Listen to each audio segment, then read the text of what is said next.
Compre um PT Conforto Gold já com linha PT Redis Plus por apenas 134,18€ ou 26.900 escudos com oferta de 49,88€ ou 10.000 escudos em chamadas PT.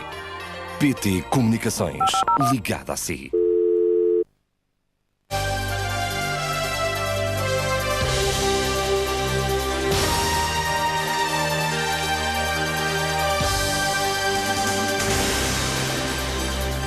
Atentados em série matam dezenas de pessoas em Israel no espaço de poucas horas.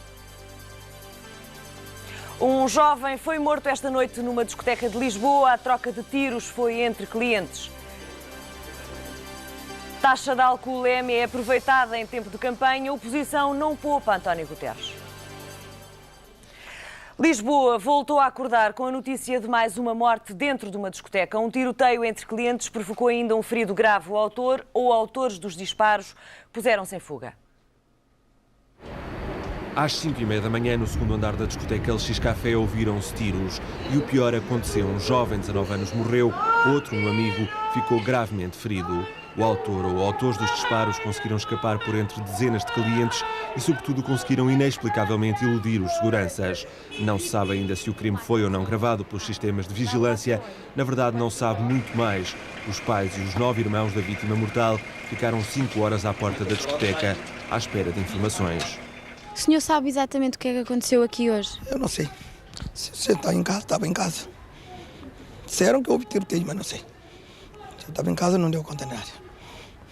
Só que telefonaram para a minha casa que mataram o meu filho. O seu filho costuma andar armado? Não. Bom dia, diga-me uma coisa. Algum dos senhores assistiu àquilo que se passou esta noite aqui? Estiveram fechados a prestar declarações, foi isso? Essa coisa já está entregue na polícia, nós não temos mais nada a declarar nesse momento. Obrigado. Mas foi isso? Estiveram a prestar declarações cá dentro? Está tudo na polícia, não sabemos mais nada. Este tiroteio vem levar o número de vítimas à porta ou dentro de discotecas nos últimos 3 meses para 1 morto e 15 feridos. O governo português sabe que um discoteca está a existir, tem que pôr uma segurança ali para revistar as pessoas que entram lá dentro. Porque já não é primeiro nem segundo que eles estão a fazer isso. Portanto, nós devemos ter uma segurança que aí o país. Porque se o país não tem segurança, onde que nós podemos andar? Onde que nós podemos viver? Não temos segurança, não temos vivência. Então assim a gente anda, a cada passo cai no chão, à toa. Os autores dos disparos de origem africana continuam mortos. Este é um tema de que contamos ter mais desenvolvimentos ainda neste jornal. Israel viveu uma noite negra. 2 atentados em poucas horas mataram pelo menos 27 pessoas. 15 morreram e dezenas ficaram feridas devido à explosão de bombas num autocarro na cidade de Haifa, norte de Israel. Segundo a rádio estatal, o número de mortos pode ainda ser maior, uma vez que existem pelo menos 10 pessoas dadas como desaparecidas. O autocarro atingido ficou completamente destruído devido à explosão. Um outro que passava no local ficou danificado pelos estilhaços. Um dos veículos era usado para transporte de militares.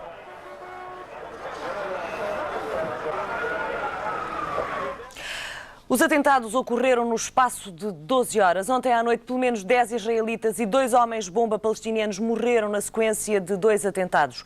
As explosões ocorreram numa das artérias comerciais de Jerusalém. Há ainda de registro de pelo menos 170 feridos. A Jihad Islâmica já reivindicou este atentado. Ainda não era meia-noite na Cidade Santa quando uma forte explosão se fez ouvir na rua pedonal Ben Yehuda, uma das principais artérias da vida noturna na parte de Jerusalém controlada por Israel, uma zona cheia de bares e restaurantes e frequentada sobretudo por jovens. 2 palestinianos acionaram cargas explosivas que transportavam consigo no meio da multidão. O último balanço dá conta de 12 mortos, onde se incluem os 2 homem-bomba e 170 feridos, entre os quais 17 em estado grave.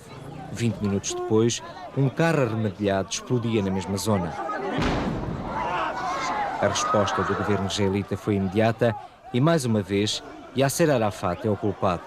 It's obvious from our point of view that we place the responsibility on what happened last night squarely on Arafat's shoulders, because he's not doing anything in order to fight terrorism, to prevent terrorism.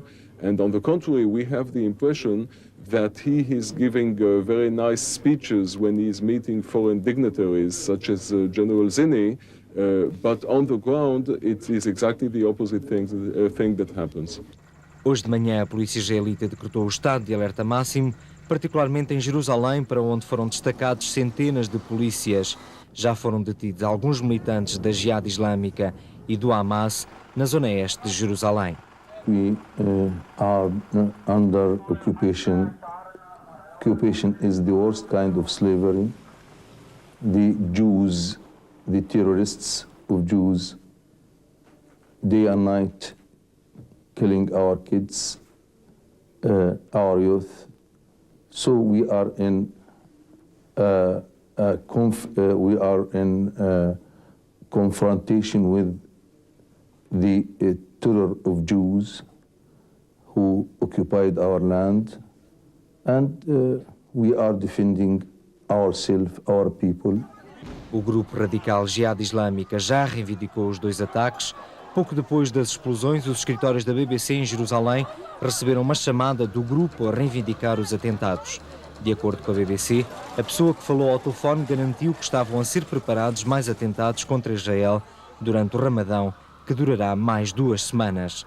O primeiro-ministro hebreu está nos Estados Unidos. Ariel Sharon decidiu antecipar para hoje o seu encontro com o presidente norte-americano para regressar a casa mais cedo.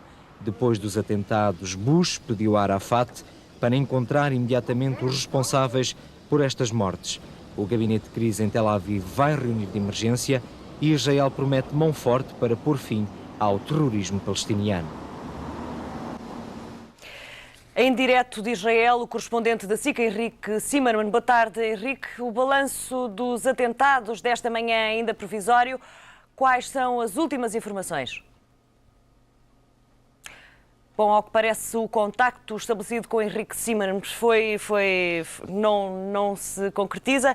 Tentaremos entrar em contacto então de novo com Henrique Zimmermann, o correspondente da SIC em Israel, para nos dar conta das últimas informações sobre os atentados em Haifa e em Jerusalém. Também esta manhã, o braço armado do movimento palestiniano Hamas reivindicou o ataque contra um colonato judeu no norte da faixa de Gaza. Morreram 3 pessoas. Os 2 autores do ataque e um colono. Um comunicado divulgado na internet reivindica a autoria do atentado. 2 palestinianos infiltraram-se no setor de Alei Sinai e abriram fogo sobre viaturas de colonos. Um dos ocupantes morreu.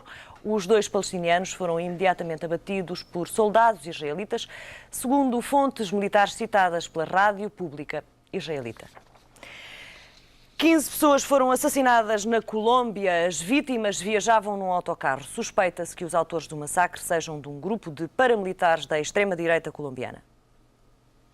No autocarro viajavam 17 pessoas que faziam a viagem entre 2 cidades a 175 km da capital, Bogotá. Um grupo de 6 paramilitares aproximou-se rapidamente, mandou encostar o autocarro e seguiu-se o massacre. Lamentablemente nos encontramos aqui no sítio La Sarna, donde fueron acribilladas vilmente 15 personas, 12 hombres, 3 mujeres, quienes fueron abordados al parecer por 6 individuos que los obligaron a bajar del bus donde se transportaban con destino a la Labranza Grande. Los obligaron a tirarse boca abajo sobre la vía y a cada una de estas personas le propinaron un tiro de gracia en la cabeza. Tudo aponta para que os autores do massacre sejam membros das Forças Unidas de Defesa da Colômbia, um grupo paramilitar de extrema-direita. Estas mortes surgiram poucas horas depois dos líderes do grupo terem feito uma declaração em que proibiram os guerrilheiros de matar civis. Este é o segundo massacre feito esta semana pelo grupo armado. Na passada quarta-feira, outras 12 pessoas foram assassinadas. As Forças Unidas de Defesa da Colômbia são culpadas pelos mais cruéis massacres no país e consideradas pelo governo norte-americano como um grupo terrorista. Já foi restabelecido o contacto telefónico com o correspondente da SIC em Israel, Henrique Zimmermann. Boa tarde, Henrique. O balanço dos atentados desta noite e desta madrugada são ainda muito provisórios. Quais é que são as últimas informações de que dispões? Bom, o balanço que há neste momento são pelo menos 28 israelitas mortos, à parte de 5 suicidas palestinianos, e cerca de 300 israelitas feridos, 35 deles em estado muito grave, em todos os atentados. O atentado triplo de ontem em Jerusalém, na zona das discotecas e dos pubs, a zona mais cêntrica da cidade, uma espécie de baixa da cidade santa de Jerusalém. Esta manhã, no colonato da Elei Sinai, no norte de Gaza, uma israelita e 2 suicidas palestinianos morreram num atentado reivindicado pelo Hamas.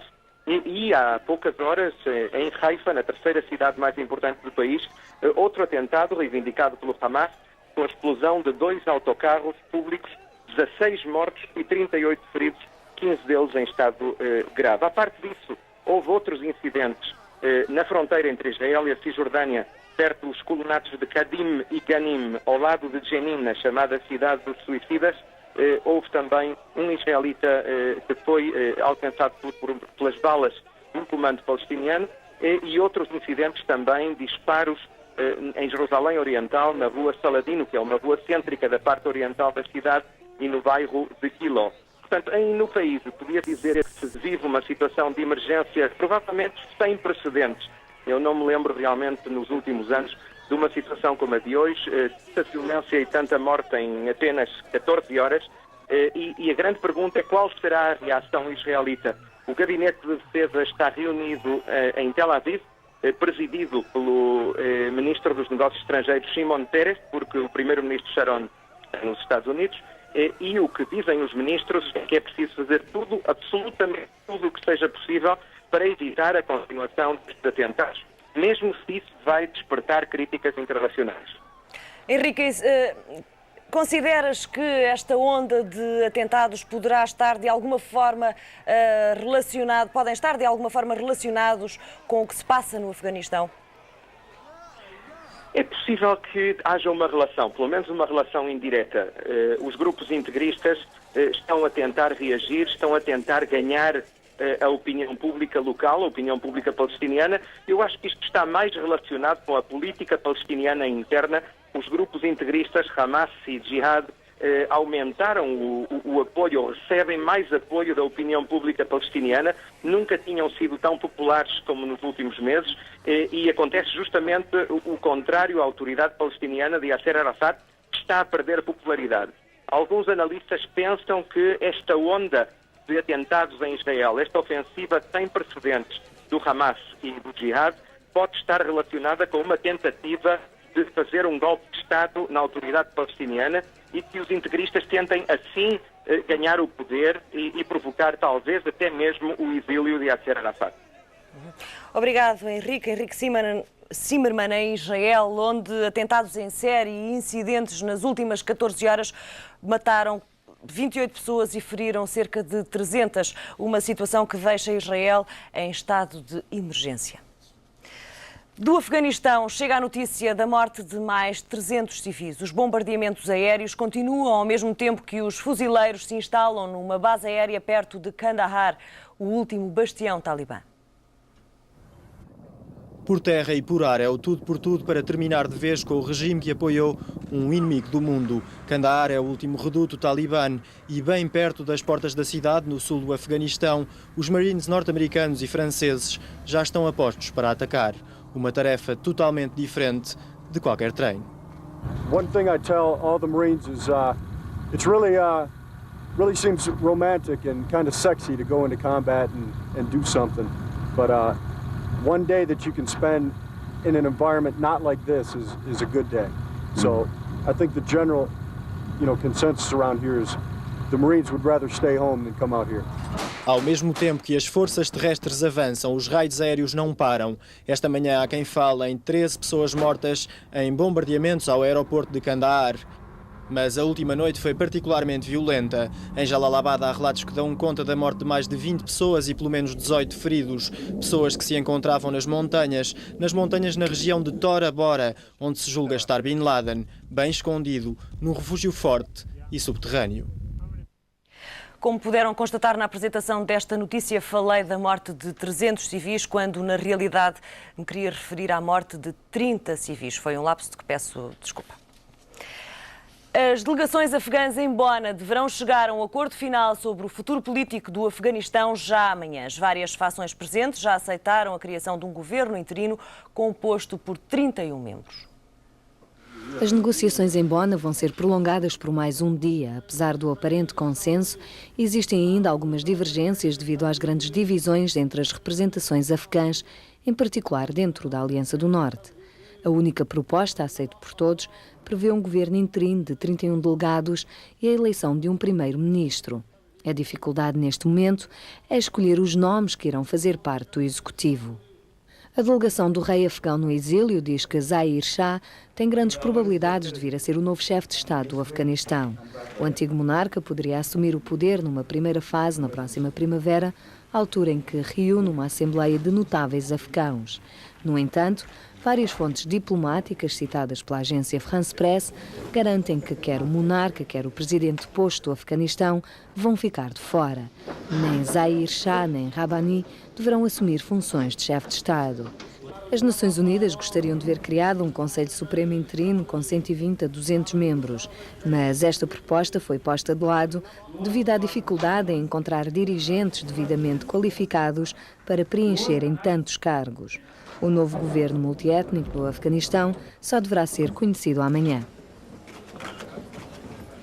Há 10 dias que as equipas de desminagem não largam a estrada que liga Cabul a Bagram. Na zona que foi linha da frente poderão estar cerca de 10 mil minas. Os acidentes têm-se sucedido e todos os dias as minas são destruídas por explosão no local onde são encontradas. A informação é explícita. Esta estrada está no meio de um campo de minas. Ao longo de 3 anos, talibãs e a Aliança do Norte plantaram minas nesta área. Por isso, todos os dias, isto acontece mais do que uma vez. A menos de 1 metro do asfalto, foi encontrada mais uma carga explosiva. We found an anti-vehicle or anti-tank mine, Iranian, at the side of Kabul and Bagram road. What are you going to do? We make a charge to explode it. Ainda é necessário fechar o trânsito e criar distância de salvaguarda.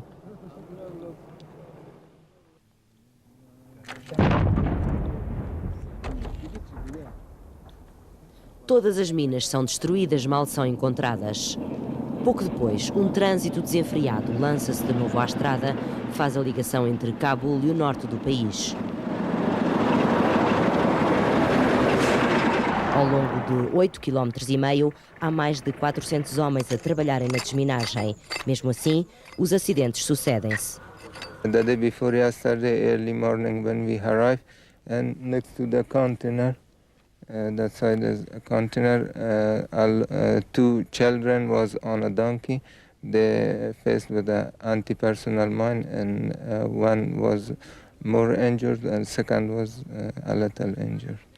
Esta carrinha vinha a abarrotar de gente quando se desviou ligeiramente do asfalto. When he came in this area and touched on that mine, one mine exploded and here for that car.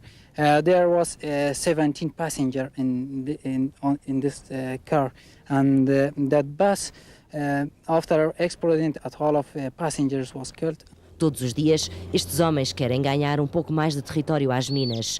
Um trabalho manual de precisão e que requer toda a paciência.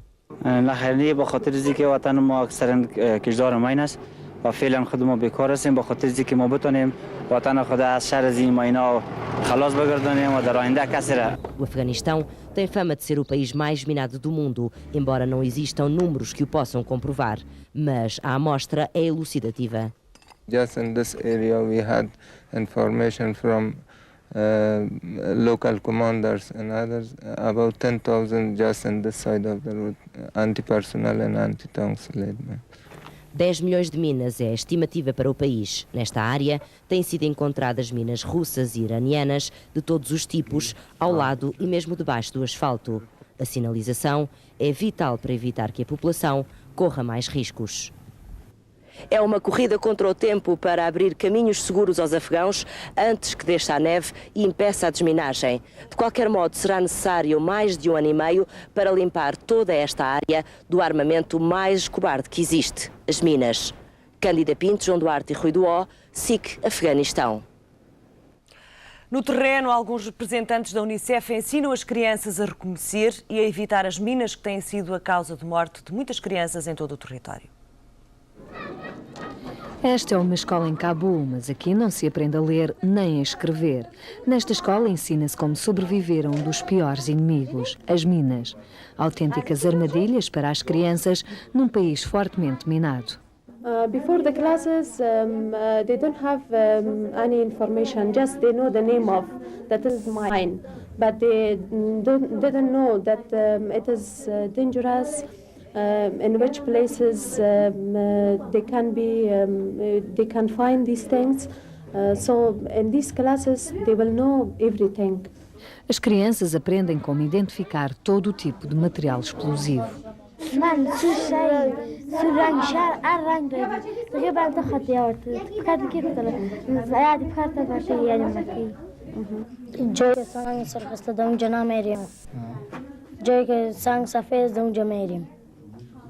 Os cursos administrados pela Unicef têm a duração de 2 horas. No final, os alunos recebem diplomas. Os técnicos de desminagem esperam que as crianças ensinem o que aqui aprenderam aos seus familiares. Pela primeira vez em 5 anos, crianças de ambos os sexos estão na mesma sala, mas ainda separadas. Meninas de um lado, meninos do outro. No Alqueva, os arqueólogos lutam contra o tempo, querem preservar um dos maiores valores históricos da região, uma rara fortificação romana.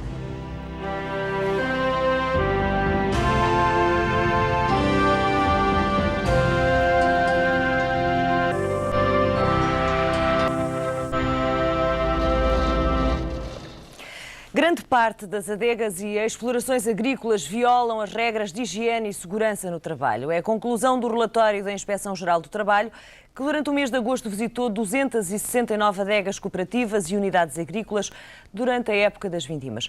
A maioria das situações de risco foi detectada na região do Douro. As adegas cooperativas e as explorações agrícolas foram chumbadas no exame da Inspeção-Geral do Trabalho. Foram visitados 269 locais, o que abrangeu um universo que dá emprego a mais de 5.000 pessoas. A maior parte das infrações está relacionada com riscos de queda, esmagamento, atropelamento e riscos de doença profissional. 12 adegas não tinham o licenciamento em dia. Foram ainda encontrados 12 trabalhadores menores, 3 estavam mesmo ilegais. Com mais de 500 situações de perigo detectadas, a região do Douro destaca-se pela negativa neste relatório. É o caso, por exemplo, da adega cooperativa de Sanfins do Douro. Em vários locais foram detectados riscos de queda, como na zona de engarrafamento e na zona de recepção das uvas. Aqui, um risco mortal, já entretanto resolvido com a colocação de grades. As falhas foram reconhecidas e atribuídas ao mau momento financeiro que atravessa a adega. Havia com certeza falhas. Elas existem sempre em qualquer empresa e talvez mais nas adegas cooperativas, que não são empresas de capital. Portanto, são empresas de capital muito pequenino, que é o capital dos sócios. Portanto, temos sempre mais dificuldades financeiras do que uma empresa privada. Isso é normal. Em agosto, a SIC teve a oportunidade de acompanhar uma das brigadas da inspeção na adega cooperativa de Santa Marta de Penaguião. Na altura do inverno, aproveitamos esta zona toda para armazenar. Esta zona fica... Todavia, se for armazenagem lá em cima, se houver circulação de pessoas, tem que se fazer proteção, colocação de guarda-corpos lá em cima.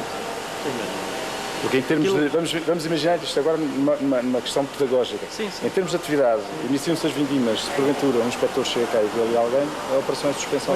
Não, mas ali em cima não está ninguém. Agora não está. Não, nem nas vindimas. Não. A adega já eliminou algumas falhas, mas tem até março que concluir todas as alterações. Havia algumas situações que eram os passadiços dos balões, que são balões que têm uma capacidade de 450 pipas, que têm uma altitude superior a 3 metros e, como tal, tem que ter barras de proteção para as pessoas que lá trabalham.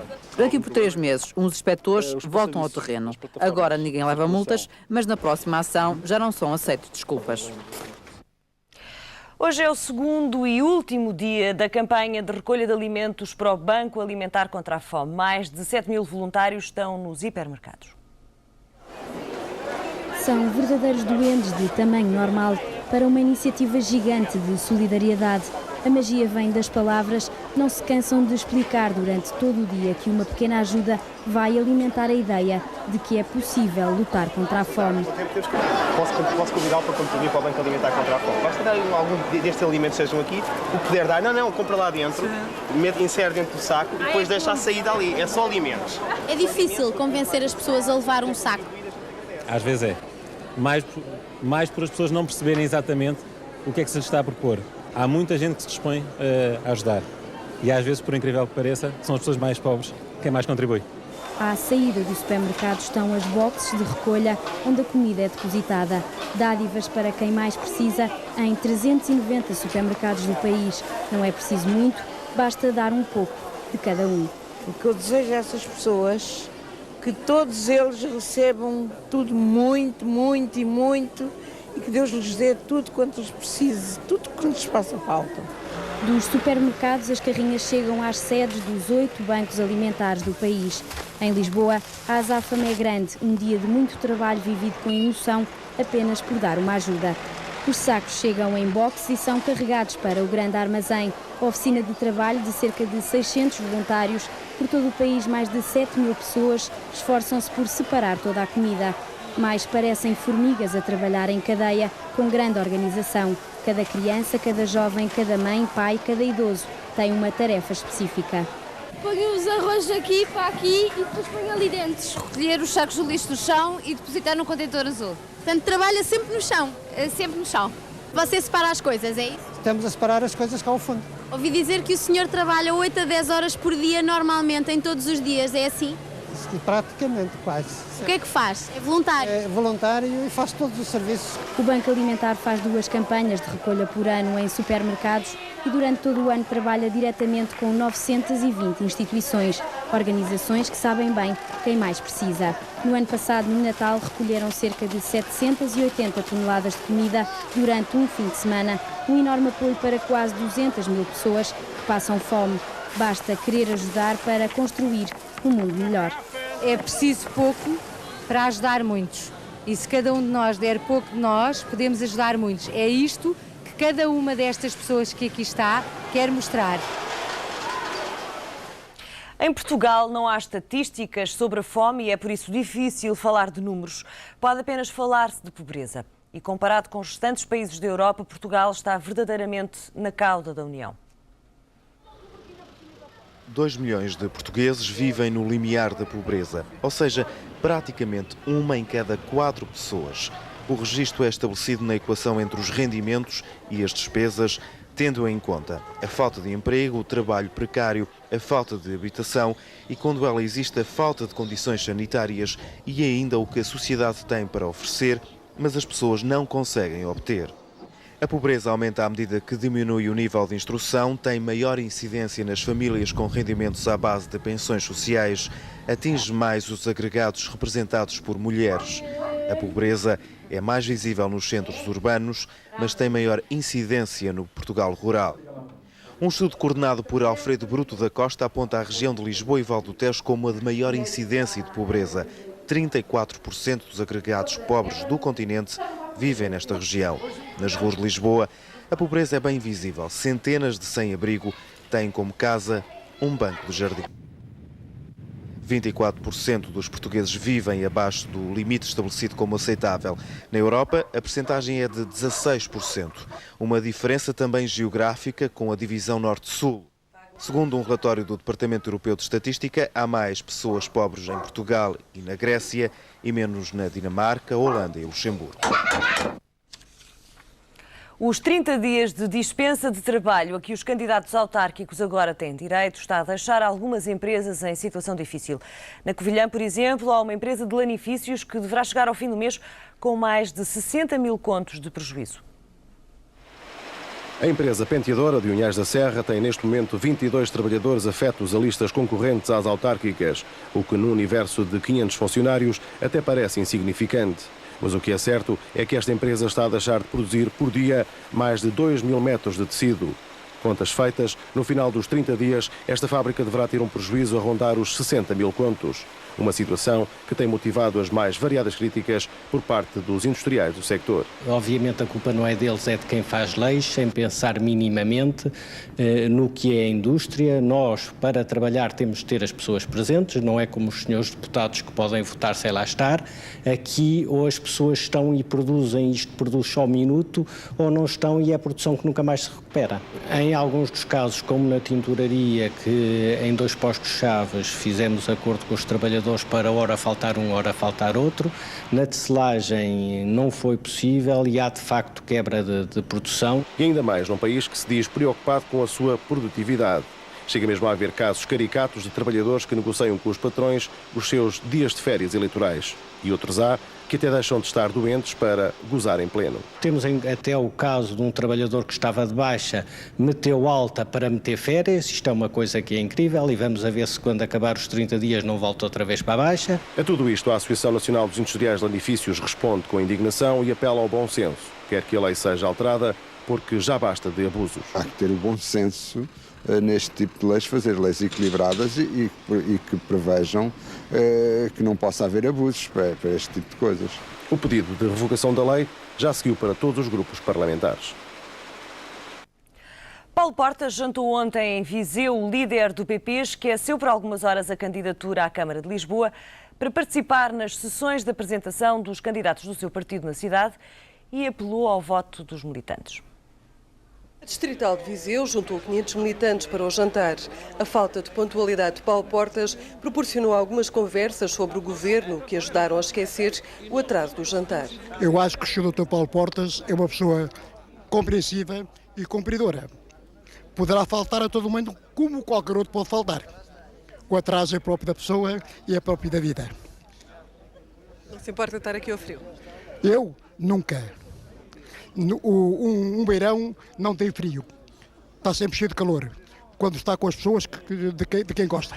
Mas o frio acabou por impor a entrada no restaurante. Paulo Portas chegou de seguida com um discurso virado para a segurança, sugerindo a deslocação de efetivos da GNR para a província e frisando a importância do voto dos militantes nestas eleições. Quero deixar um apelo importante a todo o eleitorado do CDS, apelar à máxima mobilização do nosso eleitorado. Nunca como agora estivemos tão perto de conseguir que o CDS, a subir e com força, seja indispensável para a formação do próximo governo de Portugal. E por isso, dê-nos força agora, que ninguém falte às urnas no dia 16. A resposta dos militantes não ofereceu dúvidas. Para Viseu querem mais um vereador e a sensibilidade feminina dá cartas em Vila Nova de Paiva, com uma lista feita à medida das mulheres. Queremos valorizar a pessoa humana, que não tem sido valorizada nestes últimos tempos. Fazem-se muitas obras muito grandes, mas a pessoa humana não é valorizada e achamos que devemos valorizar mais a pessoa humana. Paulo Portas irradia confiança no distrito de Viseu. A aposta vai para as câmaras de Nelas, Sinfãs e Lamego, 3 municípios rosa e laranja que Paulo Portas quer pintar de uma outra cor. Com a imagem de Mário Cabrita, montagem de Paulo Tavares, Paula Castanho, SIC, Viseu. A taxa de alcoolemia está a ser aproveitada como tema de campanha eleitoral. No Conselho de Loures, Carlos Carvalhas acusou ontem o governo de mentir aos portugueses em véspera de eleições. O líder do PCP diz que houve um negócio entre o Executivo e os deputados do PS. Estas são as marcas que provam a antiguidade de um partido. Em Loures, o PCP é poder há mais de 20 anos, mas o PS devorou a desvantagem nas últimas eleições e a tal diferença apregoada pelos comunistas foi mínima. Com a guerra aberta, o PCP diz que andam mentiras no ar para prejudicar o candidato da CDU, mas o exemplo parece vir de cima. Carvalhas diz que até o governo e os deputados do PS tentaram enganar os portugueses com a taxa de alcoolemia. Andam de mãos dadas com a mentira, com um olho nas próximas eleições. Penso que o governo também não se sai bem disto. Nem o próprio secretário-geral do Partido Socialista e o primeiro-ministro. As pessoas gostam de verdade, gostam de frontalidade e até quando se erra, aceitar que se errou, portanto, emendar. Agora, fazer estes jogos para tentar ficar bem com uns e ficar bem com outros, não ter a coragem de enfrentar os interesses e, inclusive, enfrentar os problemas, é preciso saber enfrentá-los, mesmo quando se erra. O candidato confirma o que o líder afirma, até ali em Loures parece haver mentiras à solta com rumo definido. tem-me chegado eco de mentiras que se propagam. Das duas que foram referidas, uma é de que não irei ficar até ao final, não é verdade, nós temos para ficar, e a outra de que nós estamos interessados em não legalizar os bares. É mentira e os proprietários dos bares sabem bem que isso é mentira.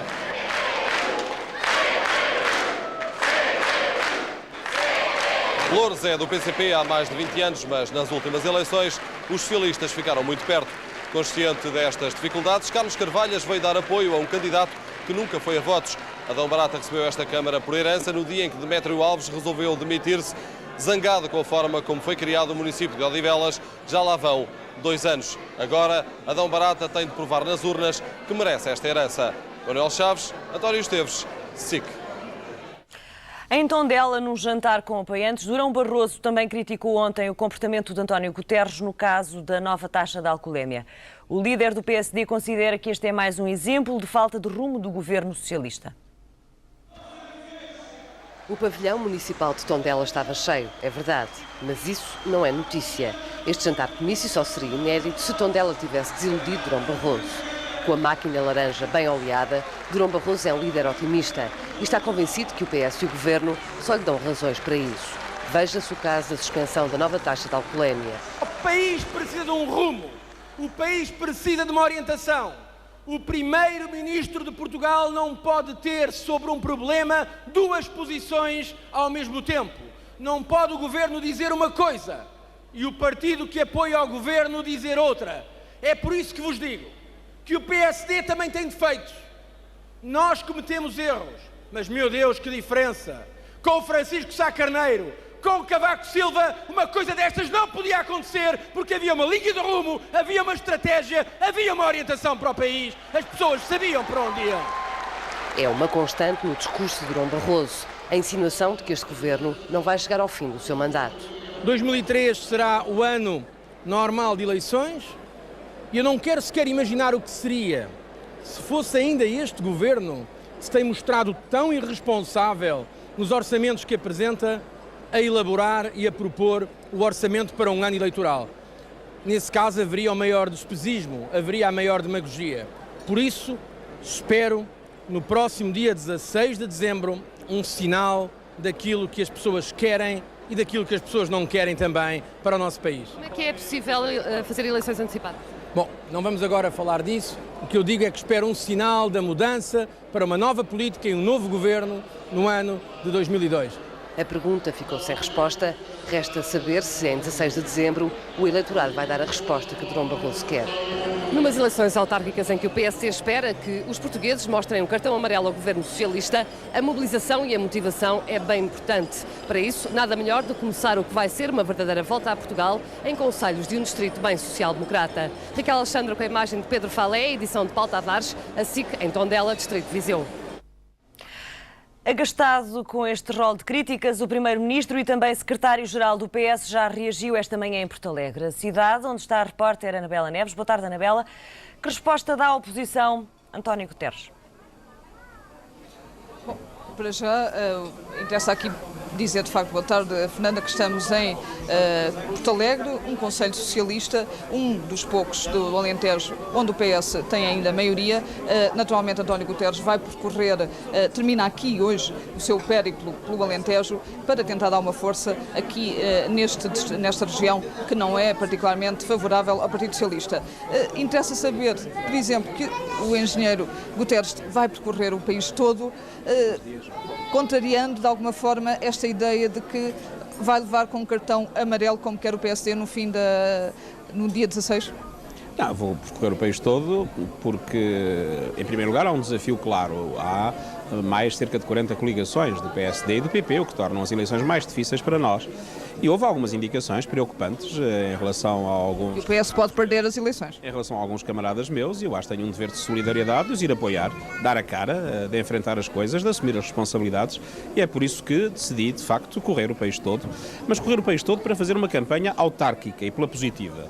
Esteve comigo ontem e viu-me falar dos problemas de Évora, dos problemas de Beja, dos problemas de Faro, do Alentejo e do Algarve, e fiquei, confesso, completamente espantado quando verifiquei que o líder do principal partido da oposição estava em Águeda e, em vez de falar dos problemas de Águeda e dos problemas do distrito de Aveiro, Está a fazer um discurso nacional. Limitou-se a dizer... Não é um discurso nacional. Um discurso como que o PS fez em 93 e em 97 já como conciliou com o Primeiro-Ministro. Limitou-se a dizer que o objetivo do PSD nestas eleições é o derrubo do governo, criar uma crise e eleições antecipadas. Isso tem logo duas confusões. A primeira é que isto são eleições autárquicas, não são nacionais. A segunda, isto é fazer do voto nos seus candidatos, do seu candidato aqui em Porto Alegre, do seu candidato em Lisboa, não um voto para eles governarem as câmaras, mas um voto de bota abaixo para derrubar o governo, para abrir uma crise, para eleições antecipadas, o que manifestamente suponho não é a vontade dos portugueses neste momento. O Sr. Primeiro-Ministro Durão Barroso fala também em falta de rumo e fala na taxa de alcoolemia. Houve crise da autoridade do governo, como defenderam alguns membros do governo no célebre Conselho de Ministros há 2 dias? Houve, de facto, uma divergência de opinião e de posição entre o governo e o grupo parlamentar. É verdade que isso aconteceu e eu tenho pena que assim tenha acontecido. Mas houve ou não uma crise da autoridade do governo? Não chamaria uma crise de autoridade, na medida em que nós vivemos num país democrático e as opiniões não são obrigatoriamente as mesmas. Já aconteceu isso com a incineração, por exemplo. Agora, como é evidente, são coisas que não devem repetir-se e, sobretudo, não podem repetir-se em relação a questões essenciais. Obviamente, se uma coisa destas acontecesse em relação a um orçamento, por exemplo, aí por-se-ia uma questão séria. De qualquer modo, a taxa de álcool fica em aberta a possibilidade, pelo menos no último parágrafo do Conselho de Ministros, do comunicado, fica em aberta a possibilidade de o Governo alterar a suspensão que foi agora decidida. Fica ou não? O Governo tomará todas as iniciativas que entender corretas para proteger as vidas humanas nas estradas de Portugal. E é isto que lhe posso dizer neste momento. Nem sequer, aliás, ainda está promulgada a lei da Assembleia da República. Muito obrigada. Estão aqui as justificações de António Guterres sobre a taxa de alcoolemia. É importante sublinhar que António Guterres vai fazer, de facto, um discurso centrado particularmente nas questões autárquicas. É natural, não lhe interessa agora extrapolar os resultados destas eleições para um conceito, para um sentido mais nacional, ou seja, ser lido como uma derrota do PS nestas eleições. Fica então o comentário de António Guterres às críticas da oposição sobre a taxa de alcoolemia. António Guterres, secretário-geral do PS, está em digressão pelo país. Neste momento almoça em Porto Alegre com os candidatos no distrito. Nas margens do Guadiana já está em curso o último trabalho arqueológico antes de Alqueva ficar submersa. Debaixo das águas da barragem ficará o Castelo da Lousa, uma raríssima fortificação romana. A operação de salvaguarda do monumento já começou. Estes homens enchem com areia e betão os sacos que vão proteger o Castelo da Lousa. Em redor do monumento foram escavados vários fossos que são preenchidos com sacos, colocados em várias camadas, até todo o castelo romano ficar coberto. Pretende-se criar como que uma espécie de um filtro gigantesco que, permitindo a passagem da água, pelo menos evite a fuga daquilo que os engenheiros chamam de um material fino, que ao fim e ao cabo permite dar consistência a toda a estrutura construída. É um método que pareceu execuível e com alguma garantia à equipa de projetistas que o concebeu. Bem longe da água ficará o Cromlech do Xerez. As 56 pedras que formam este monumento megalítico estão a ser transferidas para um novo local.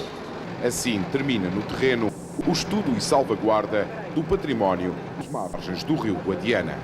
Nunca neste país, e se calhar talvez mesmo à escala internacional não haja muitos exemplos comparáveis, em que um território tenha sido tão sistematicamente estudado, tão sistematicamente sondado. Temos um conhecimento invulgar sobre o passado deste território. Nada mais há a descobrir. Essa é uma questão que eu obviamente nunca lhe poderia responder. Existem outros sítios no Conselho de Mourão, e principalmente refiro-me à Vila Velha de Mourão. Até hoje só se fizeram 2 ou 3 pequenas escavações. Ora, e o que eu quero é que se continue a escavar a povoação, o povoado, para se levar o mesmo tratamento que está a levar o Castelo da Lousa. O pedido do autarca de Mourão para novos estudos arqueológicos é rejeitado pela empresa de Alqueva. Mário Jardel voltou aos golos e contribuiu para a vitória do Sporting ontem na Madeira. O clube de Alvalade venceu o Marítimo por 2-0 e está na segunda posição da tabela classificativa. O espetáculo até nem foi mau, começou com todos a recordar que a SIDA existe. Depois o jogo, na primeira parte, só deu Marítimo. Por várias vezes a equipa madeirense teve o golo nos pés. Joaquim foi o mais perdulário. Exemplo disso é este lance. Logo a seguir, Brigal fez o chapéu, mas Quiroga, em cima da linha, evita o golo. No primeiro tempo, Hugo Viana ainda brilhou com esta jogada. No segundo tempo, tudo se alterou com o golo de Jardel. João Pinto corre para a baliza, Brigal toca-lhe nas costas e o árbitro assinala penalti. Um lance muito contestado pelos madeirenses. Jardel fez assim o seu 14º golo na Primeira Liga. Logo depois, o caso do jogo, a expulsão de Kennedy após confusão na área. As imagens falam por si. Contra 10 jogadores, o Sporting acabou por chegar ao 2-0, uma obra de arte de Pedro Barbosa, que havia substituído João Pinto. No final do encontro, Nelo Vingado, o treinador do Marítimo, deixou alguns recados sobre a arbitragem. Se foi falta, tudo bem, se não foi, tudo mal, mas quando passado, de facto, num jogo que estão aqui pessoas que testemunharam, houve um penalti no último minuto claramente evidente e que era a nosso favor, num jogo que terminou 1-1 e que não foi marcado. Mas eu não vou comentar o trabalho do árbitro, nem sequer vou falar muito, num momento que está conturbado. Vamos depois analisar calmamente o que se passou, mas eu não vou baixar ao nível dos dirigentes que tanto e tantas vezes e de uma maneira pouco educada e delicada têm atacado um setor que obviamente comete erros, como eu cometi hoje, como os jogadores cometeram. O Sporting pensa já no jogo da próxima quinta-feira contra o Milhão, daí esse apelo. Temos que encher definitivamente aquele estádio. Não nos contentamos com 25 nem com 30 mil pessoas. Temos que criar um ambiente extraordinário à volta da equipe, porque todos acreditamos que é possível dar a volta ao jogo com o Milão. O Sporting somou mais 3 pontos no Funchal há 8 anos, que é assim contra o Marítimo na Madeira. A jornada da Primeira Liga ainda vai a meio e o Boa Vista já está afastado do primeiro lugar da Primeira Liga. O clube do Bessa empatou ontem à noite com o Salgueiros no estádio Vidal Pinheiro. 1-1 foi o resultado final. Jaime Pacheco não se sentou no banco por castigo da Comissão Disciplinar da Liga.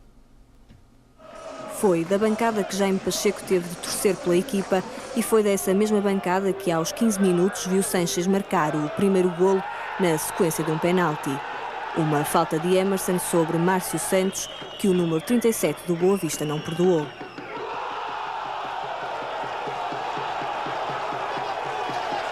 Mais tarde, 2 oportunidades perdidas pela equipa achadrezada. Martelinho centra, mas o número 10 como que tropeça nos pés.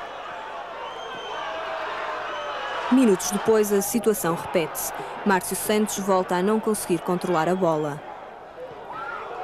E se na primeira parte o Salgueiros estava algo adormecido, na segunda metade do jogo a equipa de Carlos Manuel começa logo por obrigar o William a sair da baliza. O domínio do Salgueiros sobre a bola começa a tornar-se claro, mas as oportunidades ainda não são as suficientes para empatar a partida. Aos 81 minutos, Toy vê o esforço compensado e dá a igualdade aos Salgueiros.